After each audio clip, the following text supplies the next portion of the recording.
Hey everybody, it took me all day long to upload the first one, so now I'm on chapter 2. So first let's go over all the answers from chapter 1. So I asked you who the characters were. We had 4 main characters, okay? So hopefully you were able to come up with Benny, Jesse, Henry, and Violet. Those are our 4 characters. And who were our 2 minor characters? That was the baker and his wife. Okay, even though we don't know their names, those were our other characters. And then what was our setting? What'd you come up with? Hopefully, some of you actually sent me some answers, maybe. It was a bakery. Okay, and so they had a problem. There was some different problems. So they didn't have a place to sleep. They didn't have food. They didn't have parents. And so they ended up, the solution that they had is they ended up asking for some food, buying some food, and they ended up asking for a place to sleep. And in exchange, they were going to wash dishes. But then, why did they run away? And hopefully you answered the fact that they heard the baker's wife saying that she was going to put Benny, take him to the children's home. And so they just couldn't let that happen, and so they had to run. And so why didn't they think their grandfather liked them? Well, they gave some different reasons, but finally they said he didn't like our mom and different reasons, but they ended up saying he never came to see us. Okay, so those were some questions from chapter 1. And so we're going to real quickly read chapter 2, okay, as we continue through our story. And chapter 2's title is, let me find it, Night is Turned into Day.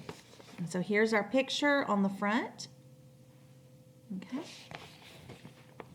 Soon the children left the town and came to a road. The big yellow moon was out and they could see the road very well. We must walk fast, said Henry. I hope the baker and his wife don't wake up and find us gone. They walked down the road as fast as they could. How far can you carry Benny? Asked Violet. Oh, I can carry him a long way, replied Henry. But Jessie said, I think we could go faster if we woke him up now. We could take his hands and help him along. Henry stopped and put Benny down. Come, Benny, he said. You must wake up and walk now. Go away, said Benny. Let me try, said Violet. Sorry, my children are talking. Now, Benny, you can play. You are a little brown bear, and you are running away to find a nice warm bed.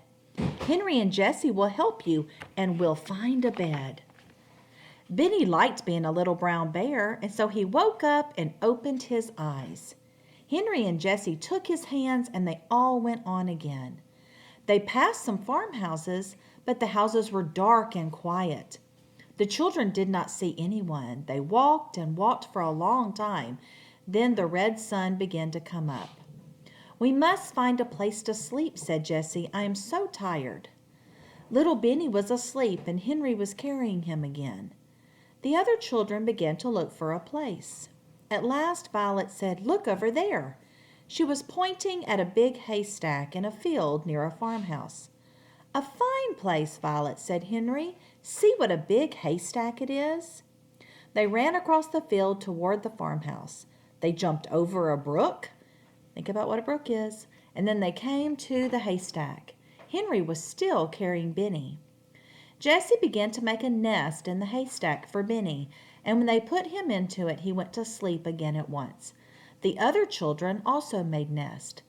Good night, said Henry, laughing. It is good morning, I should think, replied Jessie.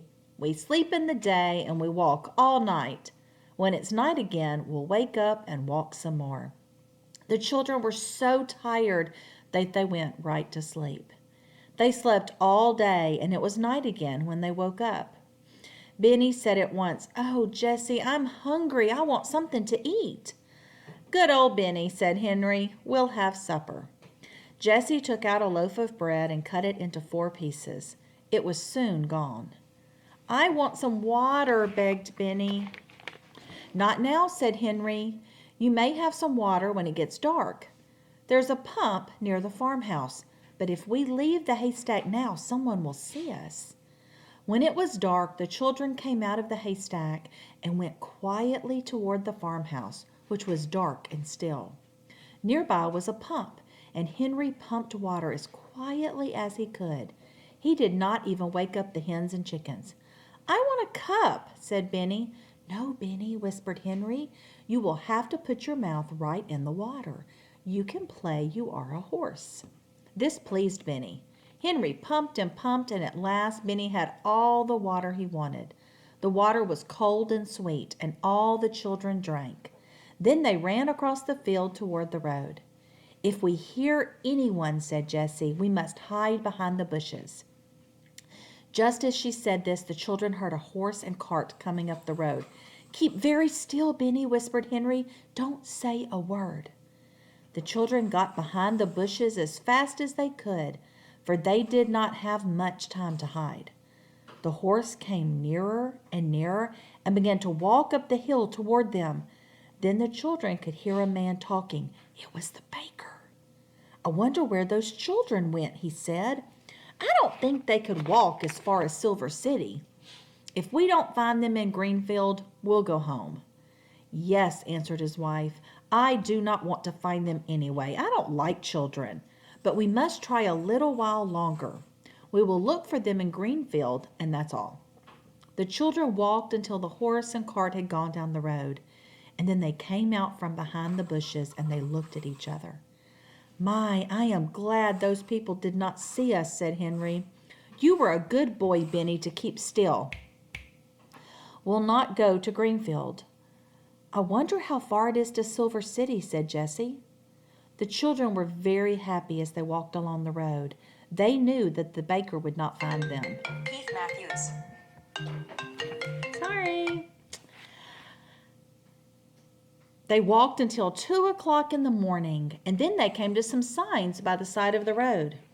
The moon came out from behind the clouds, and Henry could read the signs. And here we have a picture of the signs. See, it says Greenfield and Silver City. "One sign says that Greenfield is this way," he said. "The other sign points to Silver City. We don't want to go to Greenfield. Let's take this other road to Silver City." They walked for a long time, but they did not see anyone. "Not many people come this way, I guess," said Henry, "but this is all the better." "Listen," said Benny suddenly. "I hear something." "Listen," said Violet. The children stood still and listened, and they could hear running water. "I want a drink of water," Henry said. Benny.